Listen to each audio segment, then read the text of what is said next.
Within days of the corpse of Joe Biden being installed in the presidency in January of 2021, his various cabinet members and underlings and apparatchiks began going on television and telling us all in the gravest of terms that the radicalization of white male conservatives is the greatest domestic security threat facing the United States.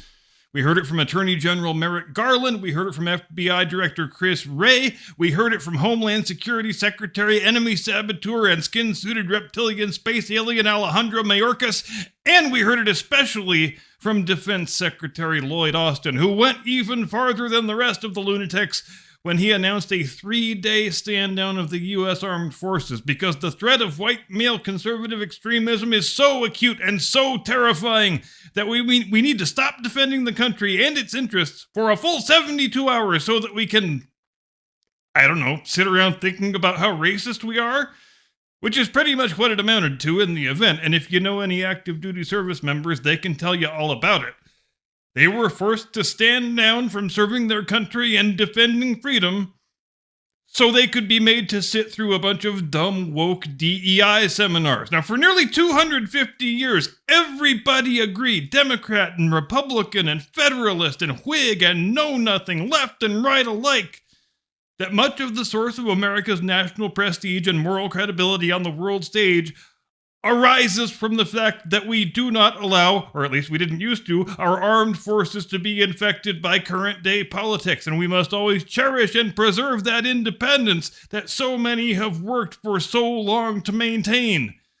And then Biden and Austin and Milley came along and blew it all up within a matter of hours, because the American left no longer believes in any sort of guardrails or limiting principles, and so the woke DEI mind virus must be allowed to metastasize into every corner and sector and aspect of our lives, both public and private. The point being, that fairy tale about white male right-wing radicalization, it was a big load of horse shit. And how do we know it was a big load of horse shit?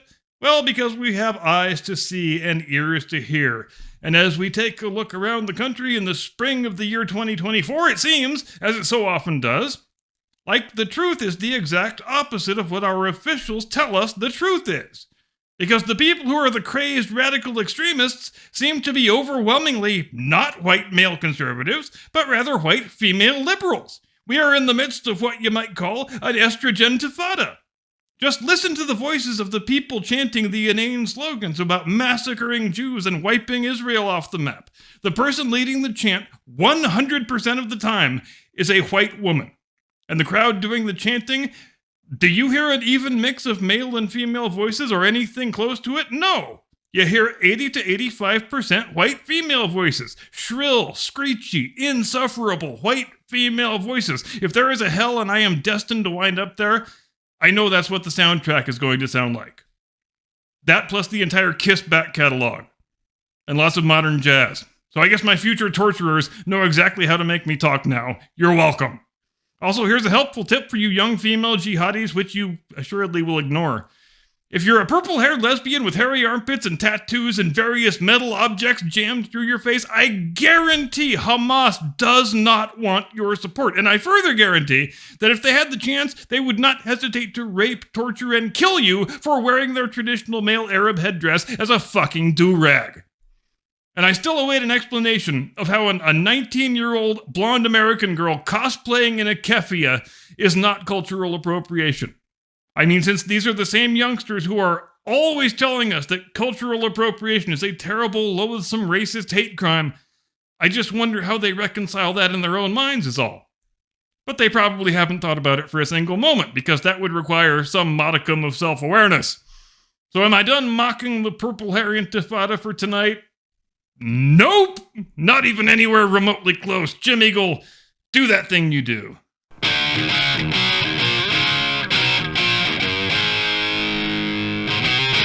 From high atop the battlements of Castle Curmudgeon, where if I was a radio shock jock, I would be tempted to steal a whole shitload of tablecloths from a pizza restaurant, go down to the university and tell the idiot protesters that I've got free keffiyehs for everybody.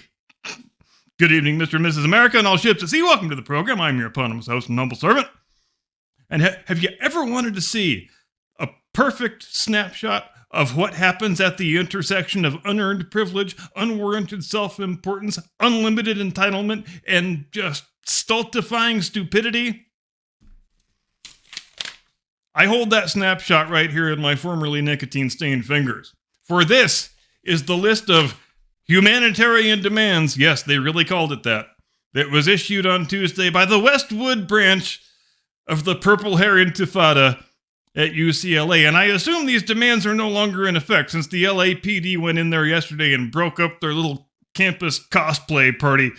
But that's not important now. The important thing is that this list exists and will always exist. So let's dive right in because, as you might expect, there's much to unpack. And I love how they immediately start putting conditions on the humanitarian aid. Needs, it says, in big all caps. And the very first thing they say is, please ensure the donations are BDS compliant. BDS, for those of you unfamiliar with dumb woke acronyms, stands for Boycott, Divestment, and Sanctions, which means if you want to bring a humanitarian aid donation, you have to first ensure that none of the items you're donating are made or distributed by any company that has ever done business with a Jewish person. And they even helpfully give you the name of a smartphone app that can assist you in making sure none of your donation items are infected with Jew cooties. Okay, here are the items that they label urgent in all caps again. So these are the really super duper important items that could be the difference between life and death for our young intrepid idealists. Headlamps, airsoft goggles, gas masks and respirators, skater helmets, wood for barrier, knee and elbow pads. Maybe Kamala Harris could help you out with that one. Rain ponchos, which is an interesting request in Southern California in the middle of spring, but the host digresses. Canopies. Utility gloves without reinforced knuckles of various sizes, especially for small hands. Take that for what you will, I guess. Super bright flashlights with strobe. And they specify that the flashlights have to be charged.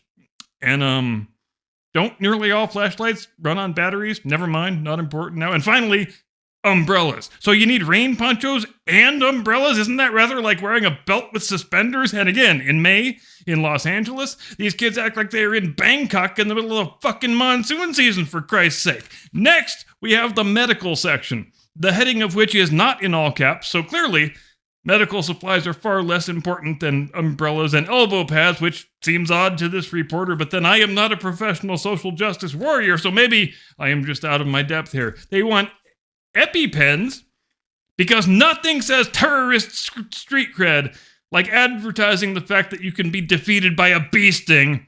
They need non-steroid inhalers, headlamps, and wasn't that in the medical supplies section? Didn't you already say headlamps in the urgent needs section? What do headlamps have to do with medicine? I don't know. I'm giving this more thought than it could ever warrant. And finally, organizational bins? I feel like half the things in the medical supplies section have no possible relationship to medicine. Like what are the bins for? To gather up the severed limbs of your soldiers who get dismembered storming the castle walls? And now, finally, at long last, at the bottom of the page, we finally get to the food section. First, and this one is obviously crucial since they included 5 exclamation points and the word important tacked on as a parenthetical.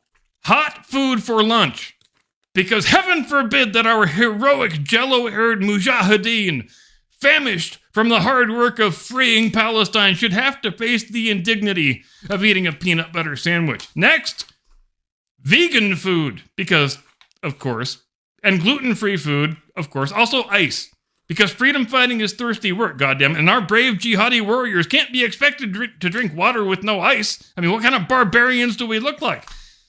And I'm sure that one will earn you a lot of sympathy with the Arab desert dwellers on whose behalf you are waging this courageous struggle for freedom. In fact, I heard that in the typical Bedouin caravan, they always devote one camel to carrying a big shitload of ice. So everybody can have a nice chilled beverage at the end of the day. So those are the foods they do want. Here's the list of the foods they don't want. And these are written in bold with the word no in all caps. So obviously this part is crucially important. No packaged foods. And what the hell does that even mean? Like, are you guys planning on eating from a communal trough like a bunch of cattle? Doesn't all food have some sort of packaging? Isn't that how we transport food from one place to another? No coffee. That's a weird one. Is Juan Valdez Jewish and nobody told me? No bagels. or as they are called in the Free Palestine movement, Jew donuts. No bananas. The hell did bananas ever do to anybody? And finally, no nuts. Who knows? Maybe this is their fun, ironic way of saying they have already got all the fruits and nuts they could ever need. And then there's a line that says, fill out this form if you are interested in coordinating a meal. Except there is no form. It's just a list. So it goes without saying that we are dealing with some real intellectual heavyweights here. Obviously, they're receiving a very high-quality university education. They will be well-equipped to function in the real world as productive, upstanding members of society after they graduate. And I, for one, and I'm sure the audience is with me on this, I will be honored to be forced against my will to pay off their student loans. So, to recap, if you're interested in contributing to the cause of feeding the Purplehair Intifada, and it's just like Napoleon said, a Purplehair Intifada marches on its stomach, they've laid out a very simple, very comprehensible set of guidelines for you to follow. You can bring any kind of food you like, just as long as it's freshly prepared, piping hot, vegan, gluten-free, not in a package, and it's never been touched or looked at by a Jew. That seems perfectly sensible, right? It's a bold move, really. When you issue an appeal for free food to be brought to your encampment, and you include a set of restrictions that basically eliminates 95% of the world's food products, and your terrorist street cred is really going to be bolstered by advertising that your jihad can be defeated by peanuts, bananas, and bee stings. It's just like right before D-Day when Ike and Monty sent a note over to Rommel saying, "Hi, Erwin. We just wanted to make sure Normandy has a gluten-free vegan menu option before we come. And if you could please make sure there are no peanuts anywhere near the landing beaches. I mean, some of our guys are allergic. You understand. See you soon. Love, Dwight and Bernard." Oh, it's also a bold move when you break and enter a building, barricade yourself inside, and then demand that the building owner allow humanitarian aid deliveries. Also, I feel like you haven't planned your insurrection very well when you need to issue an appeal for, all the things required for an insurrection. Like, it didn't occur to any of you morons beforehand that you might need all this gear. You were just going to charge in there with your George Soros tent and your George Soros keffiyeh and your George Soros Palestine flag and just hold out indefinitely. And I hope police and sheriff's offices across the country are paying attention here, because we may have discovered a foolproof, non-violent way of breaking up these demonstrations. Just start lobbing airplane peanut packets over the barricades like so many hand grenades, and the wokesters will surrender within a matter of minutes. And if they manage to survive the peanut barrage, then you can call in the heavy artillery and start tossing in the bagels and bananas. No, God, please, no more. We capitulate. Have you bastards no humanity? You know, I'm reminded of that deleted scene from The Alamo where General Santa Anna says, "You Yankees are surrounded. Surrender at once or I shall storm your gates at dawn." And Davy Crockett says, "All right, you bastards, bring it on. If you could just please not bring any bagels or packaged food into the fort. We're all civilized men here, right?" Or the famous climactic scene from Braveheart, where King Edward and the dastardly English scoundrels carry the day by bombarding the Scottish camp with peanuts and bananas. And hey, maybe we have accidentally discovered a new non-lethal crowd control weapon, the peanut grenade. I feel like George Washington Carver would be proud of me right now. Guaranteed to defeat any Purplehair Intifada in under 5 minutes flat with no loss of life. But in the interest of magnanimity and human rights, we here at the Captain Curmudgeon program are prepared to make the following offer to any youngsters who are still barricaded inside a college administration building right now, bravely resisting the onslaught of the gluten monster. We will buy a free bacon cheeseburger combo for any of you kids who can correctly name the river and the sea you are always chanting about. And if you can find Palestine on a world map in under 15 seconds, we will supersize it. Long live the Intifada. In closing, I think this whole experience has been a great illustration of a thing you've often heard me talk about if you're a regular viewer. When you promote a morally incoherent worldview that has no limiting principles in it, where anything that is perceived as being transgressive against the traditional and the normative is automatically celebrated and venerated, you inevitably wind up with some pretty bizarrely strange bedfellows. You wind up with little 19-year-old American girls whose woke political worldview and preferred sexual predilections would get them killed literally anywhere in the Muslim world, cosplaying as Islamic jihadis. Could you ever make this stuff up if you tried? No, you absolutely could not. Thanks very much indeed for watching. See you Sunday, Blast Radius, 8 Eastern, 5 Pacific. Until then, you have a great day and a pleasant tomorrow and an edifying Saturday. Do not comply. Get off my lawn.